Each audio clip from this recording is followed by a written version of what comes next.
Density, हम लोग पढ़ेंगे density. What is density? Density, density, density of a substance is defined as the mass per unit volume.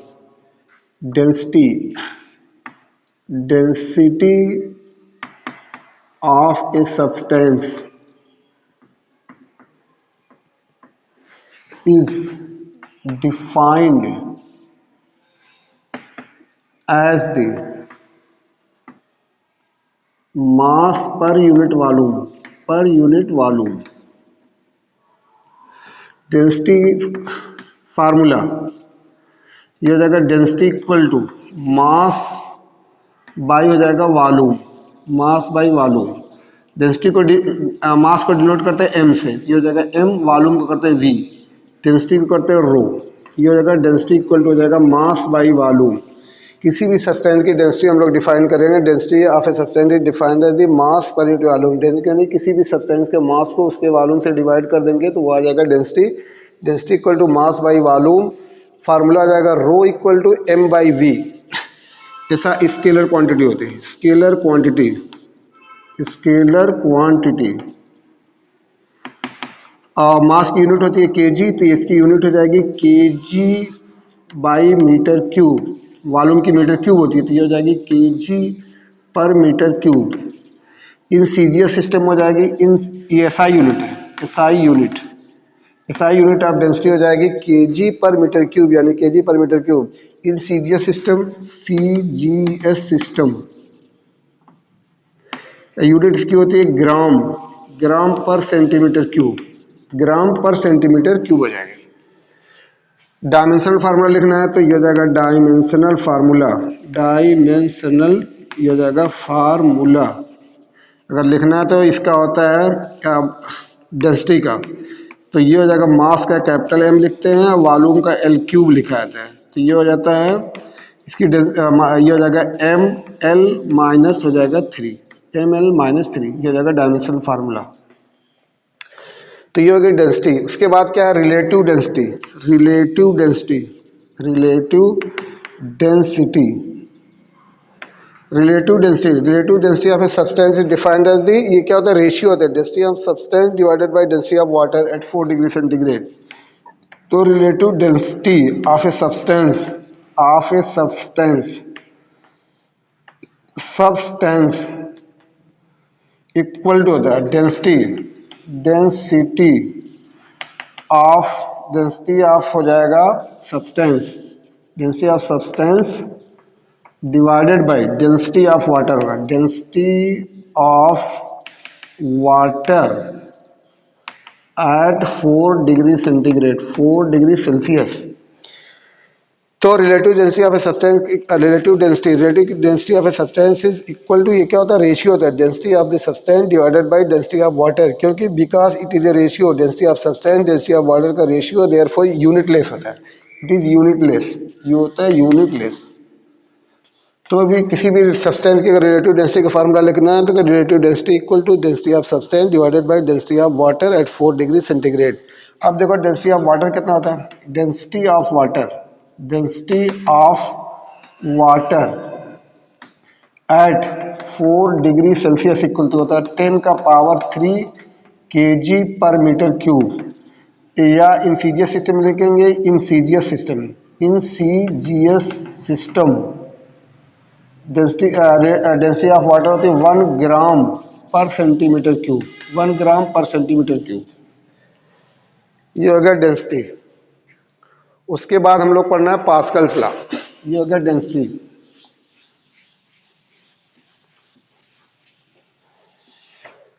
अब देखो Pascal's law क्या होता है, व्हाट इज पास्कल्स लॉ। अब यहाँ पे मैं लिख दिया हूँ 2 पॉइंट, दोनों तरीके से कह सकते हैं। According to Pascal's law, the pressure exerted at any point on an enclosed liquid is transmitted equally in all direction. The pressure exerted at any point on an enclosed liquid is transmitted equally in all direction. अगर किसी भी liquid को किसी container में या vessel में अगर रखा है या लिक्विड किसी कंटेनर में इनक्लोज है तो किसी पॉइंट पे अगर प्रेशर हम लोग एग्जर्ट कर रहे हैं तो प्रेशर जो होगा ट्रांसमिट होगा ऑल डायरेक्शन में इक्वली बराबर बराबर। दूसरा वाला दिया हुआ the pressure in a fluid at rest, अगर रेस्ट में फ्लूइड क्या है एट रेस्ट पे, यानी लिक्विड अगर रेस्ट पे है तो pressure in a fluid at rest is same at all points if we ignore gravity. अगर हम लोग ग्रेविटी को नेग्लेक्ट कर देते हैं तो हर पॉइंट पे प्रेशर क्या होता है, सेम होता है। ये होता है पास्कल्स लॉ। अब देखो पास्कल्स लॉ को प्रूव करना है, proof of Pascal's law. Pascal's law can be proved by using two principle, दो प्रिंसिपल का यूज करके पास्कल्स लॉ को प्रूव कर सकते हैं। एक होता है न्यूटन का फर्स्ट लॉ। न्यूटन का फर्स्ट लॉ क्या है, according to Newton first law जो a body at rest will remain at rest, मतलब अगर कोई बॉडी रेस्ट पे है तो रेस्ट ही पे रहेगी, जितने भी फोर्स उस पर लगेंगे अलजेब्राइक सम फोर्स का कितना रहेगा, जीरो रहेगा। The force on any layer of a liquid at rest is normal to the layer, मतलब अगर किसी भी the force on any layer of a liquid at rest, अगर लिक्विड रेस्ट पे है तो किसी भी लेयर पे जो फोर्स जो लगेगा वो क्या होता है, नॉर्मल टू द लेयर लगेगा, मतलब लेयर के हमेशा क्या लगेगा, नॉर्मल लगेगा। अब देखो इसको प्रूव करने के लिए अगर यहाँ हम फिगर बनाए, इसको हटा दे रहे हैं।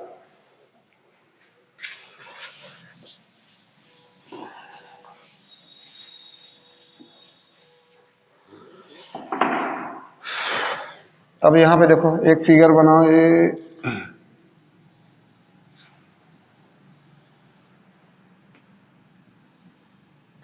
इसमें लिक्विड है,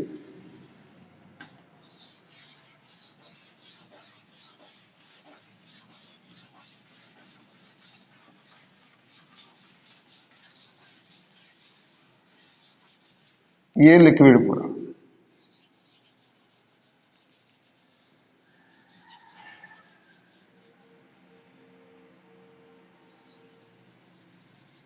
ये लिक्विड। और इसमें हम लोग मान लेंगे कोई राइट एंगल प्रिज्मेटिक एलिमेंट, ये हो जाएगा ए और ये हो जाएगा बी, ये हो जाएगा सी, और यहाँ पे अगर मान लो डी, ये हो जाएगा ई, और यहाँ पे हो जाएगा ये हो जाएगा एफ, ये हो जाएगा एफ, इसको मिला दे। तो प्रिज्मेटिक एलिमेंट और ये एंगल मानेंगे, मान लो चलो ये थीटा है। अब देखो यहाँ पे हो जाएगा डी, यहाँ पे हो जाएगा ई, और ये जो प्रिज्मेटिक एलिमेंट है A B right angle prism है, ये हो जाएगा A B C D E F, ठीक है, राइट एंगल प्रिज्मेटिक एलिमेंट है। एंगल ये जो है बी सी ए ये हो जाएगा थीटा मानना है, थीटा मान के चलना है। तो अब देखो इस ए के सामने कौन सा फेस बच रहा है, बी ई एफ सी, इसका एरिया मान लो चलो ए है। बी के सामने कौन सा फेस है, ये वाला, इसका एरिया मान लो चलो ए बी है। और ये देखो सी के सामने ये वाला फेस है, इसका एरिया मान लो चलो ए सी है। अब फोर्स लगाओ, ए के सामने ये वाला फेस है तो इस पर फोर्स लगेगा एफ ए, ये हो जाएगा एफ ए। बी के सामने ये वाला फेस है तो इस पर फोर्स लगेगा एफ बी, नॉर्मली लगेगा हमेशा। और सी के सामने ये वाला है तो इस पर लगेगा फोर्स एफ सी, इस पर लगेगा एफ सी। अगर प्रेशर इस पर कौन सा लगेगा, मान लो ये वाला है तो इस पर लगेगा, मान लो प्रेशर इधर जो लगेगा ये हो जाएगा पी ए, और यहाँ पे लगेगा कितना, ये हो जाएगा पी बी, प्रेशर लगेगा यहाँ पे पी बी, और यहाँ पे लगेगा प्रेशर, ये हो जाएगा पी सी, ये हो जाएगा प्रेशर पी सी।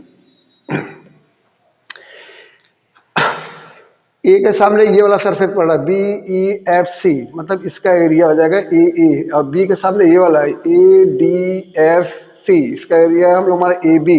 सी के सामने कौन सा है, ए डी ई बी, इसका एरिया मान लो ए सी, इस पर प्रेशर लग रहा है एफ सी, फोर्स लग रहा है F C, pressure P C, इस पे एफ ए, इस पे पी ए, और इस पे एफ बी, और ये हो जाएगा यहाँ पे पी बी हो जाएगा। और ये हम लोग मानेंगे ये जो प्रिज्मेटिक एलिमेंट है वो बहुत ही छोटा है, छोटा रहेगा तो यानी कि उसकी जो डेप्थ रहेगी फ्री सरफेस से वो लगभग सेम रहेगी, और ग्रेविटी को इग्नोर कर देंगे। और ये लिक्विड क्या रहेगा, रेस्ट में रहेगा। अगर रेस्ट में है तो न्यूटन फोर्स को क्या करोगे, रिजॉल्व करो। ये मान लो फोर्स जो लग रहा है एफ बी, तो फोर्स ऐसा है, ये हो जाएगा एफ इधर वाला, ये हो जाएगा बी एंगल थीटा, ये हो जाएगा थीटा, और इसको रिजॉल्व अगर करेंगे तो ये वाला हो जाएगा, ये हो जाएगा एफ ए बी, और ये हो जाएगा कॉस थीटा क्योंकि एंगल इधर है, और ये वाला हो जाएगा एफ बी, ये हो जाएगा F B sine theta, F B हो जाएगा sine theta, F B sine theta, F B, और ये हो जाएगा साइन थीटा, ये एंगल थीटा। अब देखो according to Newton first law, क्योंकि ये बॉडी क्या है इक्विलिब्रियम में, मतलब रेस्ट में, लिक्विड क्या है रेस्ट में, तो जितने भी फोर्स रहेंगे मतलब ऑल डायरेक्शन में बैलेंस हो जाएंगे। बैलेंस है तो अलॉन्ग हॉरिजॉन्टल डायरेक्शन में, तो हॉरिजॉन्टल डायरेक्शन में ये वाला फोर्स देखो ऐसे है, तो ये हो जाएगा एफ बी और ये हो जाएगा sine theta equal to horizontal direction में राइट से लेफ्ट है, तो ये हो जाएगा लेफ्ट से राइट, ये हो जाएगा एफ सी, तो कहाँ पे लिख दो एफ सी, फिर एफ सी हो गया। अब वर्टिकल में सामने लिख लो, वर्टिकल वाले में ये एफ ए नीचे से ऊपर लग रहा है और ये लग रहा है ऊपर से किधर लग रहा है, वर्टिकली डाउनवर्ड लग रहा है, तो ये हो जाएगा F B cos theta equal to हो जाएगा एफ ए।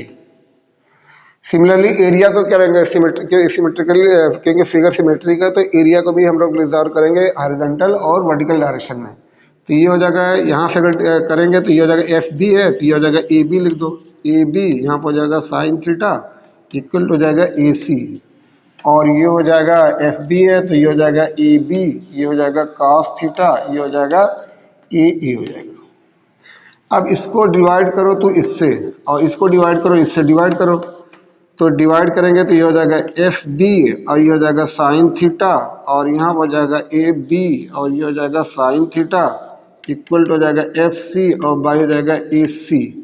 इधर डिवाइड करो तो ये हो जाएगा एफ बी, ये हो जाएगा कॉस थीटा, यहाँ पर हो जाएगा ए बी, ये हो जाएगा कॉस थीटा, यहाँ हो जाएगा एफ ए बाई हो जाएगा ए।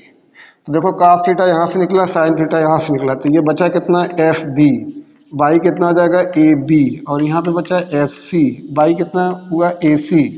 इधर अगर हम लोग देखेंगे तो बचा कितना एफ बी, और ये कितना हो गया ए बी इक्वल टू कितना हो जाएगा एफ ए, और ये कितना हो जाएगा ए।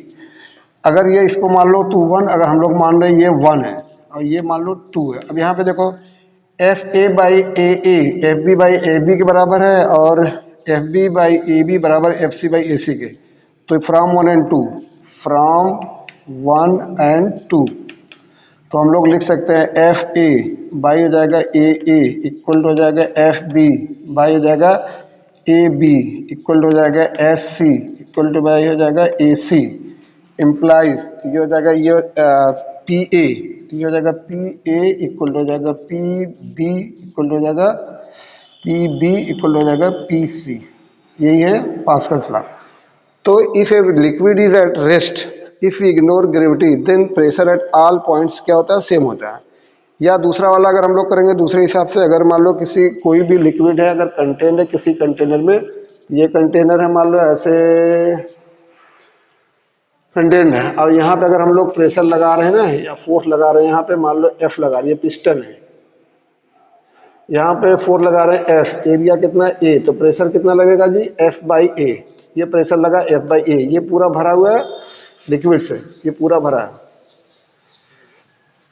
तो यहाँ पे अगर हम लोग मान लो इसका एरिया करेंगे, इसका एरिया, ये पिस्टन यहाँ पे और लगा दो तो ये हो जाएगा इस साइड में जाएगा, क्योंकि यहाँ से प्रेशर हम लोग एग्जर्ट कर रहे हैं, तो ये हो जाएगा 2F, एरिया ऑफ कंस्ट्रक्शन मान लो 2A, तो ये हो जाएगा प्रेशर आएगा इतना ही 2F by 2A equal to हो जाएगा F बाई A। अगर दूसरा कर दो तो एरिया कम कर दो यहाँ पे, तो यहाँ भी ऐसा ही निकलेगा, तो एरिया हो जाएगा A बाई 2, तो प्रेशर फोर्स लगाना पड़ेगा F बाई 2, फोर्स जो लगेगा, तो प्रेशर यहाँ पे निकालेंगे तो ये हो जाएगा F बाई 2 और ये हो जाएगा A बाई 2, ये डिवाइड करेंगे तो हो जाएगा F बाई A, यानी कि pressure if a liquid is contain in a vessel, include in a vessel, then pressure on pressure अगर मान लो किसी पॉइंट पे हम लोग क्या करते हैं एग्जर्ट करते हैं, तो pressure is transmitted equally in all direction, मतलब प्रेशर जो रहेगा हर डायरेक्शन में प्रेशर बराबर बराबर ट्रांसमिट होगा। यहाँ पे कितना प्रेशर लग रहा है, P equal to F by A, यहाँ भी उतना ही लगा, P equal to F by A, यहाँ भी उतना ही लगेगा, P equal to F by A, यही है पास्कल्स लॉ।